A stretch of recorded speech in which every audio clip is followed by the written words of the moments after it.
Assalamualaikum warahmatullahi wabarakatuh. Selamat malam dan selamat bergabung kembali di program Finalsroom edisi Jumat 13 Juni 2025. Langsung saja Finalsroom selengkapnya bersama saya Lesa Ratnawatania.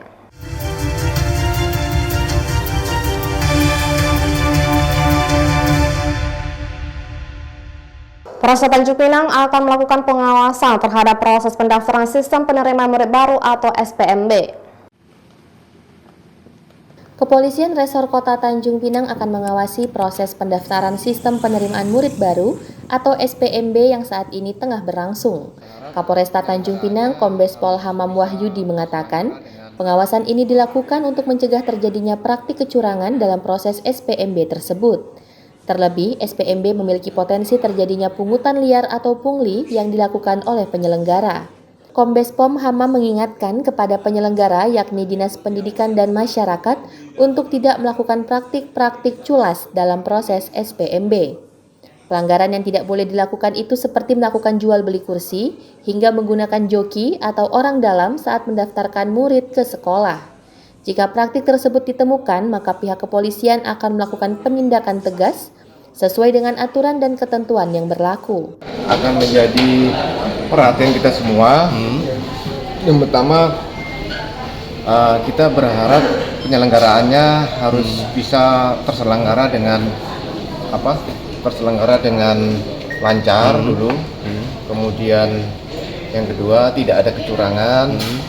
Kemudian hindari praktek-praktek penipuan, kemudian joki, serta kecurangan-kecurangan yang lain. Kalaupun apabila ada, kami juga akan melakukan penegakan hukum ya terkait dengan praktek-praktek kecurangan itu. Yang diharapkan si penyelenggara juga bisa transparan kepada seluruh peserta. Kemudian sistem penyelenggaraannya harus lebih baik. Itu aja. Untuk diketahui, SPMB tingkat SMA, SMK sederajat dibuka sejak tanggal 11 hingga 14 Juni 2025. Sedangkan tingkat SD dan SMP akan dilaksanakan pada tanggal 23 sampai 24 Juni 2025. Lucia Retnosari dari Tanjung Pinang melaporkan. Pemerintah pusat melalui Menteri Dalam Negeri RI kembali mengizinkan pemerintah daerah menggelar rapat dan kegiatan dinas di hotel. Menteri Dalam Negeri Republik Indonesia memberikan lampu hijau kepada seluruh pemerintah daerah untuk kembali menggelar ragam kegiatan dan rapat di hotel. Kebijakan itu diambil sebagai bentuk respon atas kondisi yang dialami sektor perhotelan akibat pengetatan anggaran belanja pemerintah. Menanggapi hal tersebut, Sekretaris Daerah Kepulauan Riau Adi Prihantara mengatakan, Pemprov Kepri menyambut baik kelonggaran yang diberikan Mendagri. Menurutnya, kegiatan pemerintah di hotel dapat dilakukan sepanjang benar-benar bermanfaat dan tidak berlebihan. Namun, pelaksanaan rapat di hotel tentu harus mempertimbangkan kondisi keuangan daerah, mengingat Pemprov Kepri sedang melakukan efisiensi anggaran. Pada prinsipnya kita sepanjang punya uang nggak ada masalah, sekarang kan efisiensi. Jadi tergantung dari perform yang akan kita buat. Artinya perform gini, kalau tamunya dari Jakarta yang membahas ini patut tak berada di ruang rapat yang kita inginkan. Tapi kalau internal semua dalam yang ruangan yang kita miliki. Tapi selagi ada uang boleh dilaksanakan di. Iya. Karena kan hanya uangnya itu yang masih terbatas. Karena kan hotel masih bergantung dengan Pasti. Kalau mau tahu minimal 2,5% pertumbuhan ekonomi itu belanjanya ditompang oleh belanja pemerintah. Maka ketika pemerintah ada efisiensi, semua merasakan dampaknya. Sekda Kepri berharap kembalinya izin pelaksanaan kegiatan Pemda di hotel mampu menggerakkan sektor perekonomian, terutama di bidang perhotelan, sehingga dapat meminimalkan potensi pemutusan hubungan kerja atau PHK. Lucia Retnosari dari Tanjung Pinang melaporkan.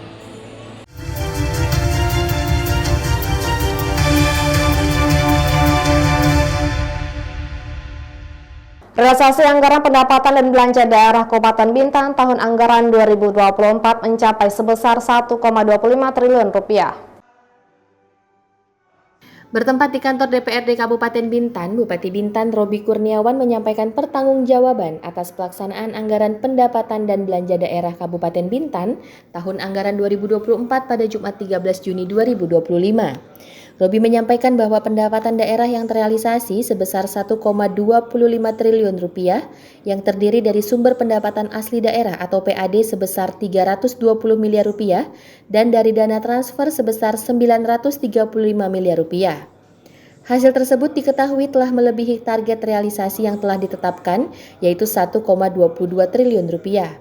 Meski begitu, Robi membenarkan bahwa masih terdapat defisit anggaran mencapai 36 miliar rupiah.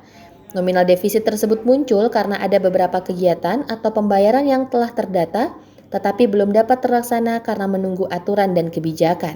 Pertama, anggaran itu misalnya harusnya sudah dilaksanakan, tapi belum bisa karena menunggu misalnya dari surat dari pusat dalam bentuk peraturannya. Nah, kemudian ada yang kemarin kita anggarkan itu untuk pembayaran waduk di sini, cuman belum bisa dibayarkan karena kan masih harus menunggu satu ketetapan yang memperbolehkan itu untuk membayarkan. Ya, ada komisi. Jadi karena sehingga gini, apa yang kita bayarkan itu tidak menjadi masalah di kemudian hari. Nah, tapi yang jelas kita bersama tim pemerintah Kabupaten Bintan terus berupaya memaksimalkan, menjalankan sebaik-baiknya. Karena kalau kita lihat realisasi anggaran di tahun sebelumnya itu cukup baik kalau kita lihat dari secara nasional ya 93-94%. Nah, jadi ini yang menjadi tantangan ke depan, tentu perencanaan dan pelaksanaan anggaran yang sudah baik ya kita terus evaluasi, mudah-mudahan bisa lebih baik lagi. Misbah Syabilal Arsy dari Bintan melaporkan. RA Bahrul Ulum Bintan menggelar Haflah Akhirus Sana atau perayaan perpisahan tahun ajaran 2024 hingga 2025. Kegiatan ini turut melahirkan generasi hafiz Al-Quran melalui program tahfiz. Raudatul Atfal atau RA Bahrul Ulum menggelar Haflah Akhirus Sana atau perayaan perpisahan bagi anak-anak soleh dan soleha tahun ajaran 2024-2025. Dalam kegiatan ini, anak-anak menampilkan beragam kegiatan mulai dari tarian pembuka, drama yang menceritakan kisah hidup, dan melantunkan ayat suci Al-Quran. Kepala Sekolah RA Bahrul Ulum, Rohana mengatakan Haflah Akhirus Sana ini digelar untuk anak-anak RA Bahrul Ulum kelompok B yang berjumlah 78 siswa untuk kemudian melanjutkan ke jenjang sekolah dasar.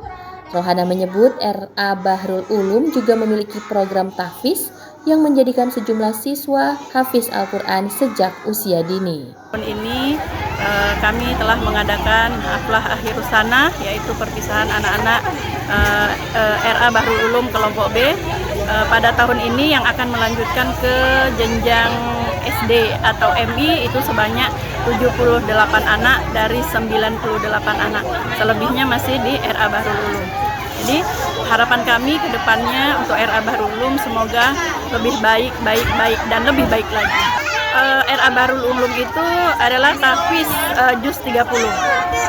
Alhamdulillah pada tahun ini yang hafal An-Nazi'at sebanyak 32 anak dan ada satu anak yang sudah menghafal lebih dari satu juz, yaitu 2 juz dari juz 30 sampai juz 29 dan sekarang menuju ke juz 28.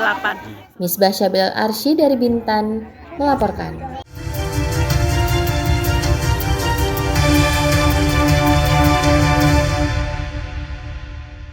Trafo PLN yang berada di kantor Bea Cukai Tanjung Pinang mengalami kebakaran akibat korsleting listrik. Kepulan asap putih di atap kantor Bea Cukai Tanjung Pinang menghebohkan warga pada Jumat 13 Juni 2025. Video kepulan asap di kantor Bea Cukai itu pun sempat terekam kamera warga sekitar. Dari pantauan di lapangan, petugas PLN yang tiba ke lokasi langsung memperbaiki trafo aliran listrik yang diduga korslet. Tampak pula bekas apar yang berada di lantai kantor Bea dan Cukai Tanjung Pinang. Menurut keterangan staf Subbagian Umum Bea Cukai Tanjung Pinang Zainal, api muncul setelah selesainya sholat Jumat. Zainal menyebut kebakaran ini terjadi pada kabel PLN yang terpasang di area kantor. Setelah berkoordinasi dengan pihak PLN yang menyebut terdapat lonjakan ketegangan listrik sehingga timbul korsleting. Tadi sekitar pada Jumat tadi ada kejadian api kecil sebenarnya di indikator kami, tapi tidak terganggu di pelayanan. Karena teman-teman PLN pun sudah cepat datangnya. Apa yang terbakar itu? Kabel dari jaringan PLN. Jaringan PLN konsleting. Apa overheat kayaknya. Pemicunya apa itu, Bang?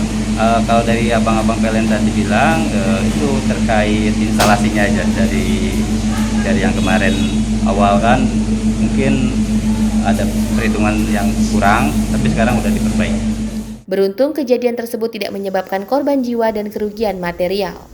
Lucia Retnosari dari Tanjung Pinang melaporkan. Program beasiswa bagi mahasiswa domisili Kabupaten Bintan telah dibuka. Pendaftaran program beasiswa ini berlangsung hingga 2 Juli 2025 mendatang. Program beasiswa untuk mahasiswa yang berdomisili di Kabupaten Bintan telah dibuka. Pendaftaran beasiswa dimulai pada tanggal 2 Juni hingga 2 Juli 2025. Mahasiswa dapat mendaftarkan diri secara online melalui situs website resmi beasiswa.bintankap.go.id. Beasiswa diberikan kepada mahasiswa asal Bintan yang sudah berkuliah minimal semester 3 dengan syarat IPK minimal 3 untuk program studi eksak dan 3,20 untuk non-eksak. Bupati Bintan Robi Kurniawan saat ditemui pada Jumat 13 Juni 2025 mengatakan, program beasiswa ini merupakan tahun kedua usai diluncurkan pada tahun 2024 lalu. Kita berharap beasiswa ini dapat bermanfaat, dapat digunakan sebaik-baiknya oleh anak-anak kita, kemudian segera lulus dan segera menjadi yang anggaran untuk beasiswanya berapa dan anak-anak yang bisa mendapatkan beasiswa itu berapa orang gitu? Dia kan ada standarnya, seperti misalnya IPK, minimal 3. Misbah Syabil Arsy dari Bintan melaporkan. Jangan lupa follow Instagram dan TikTok V News Click untuk berita menarik lainnya.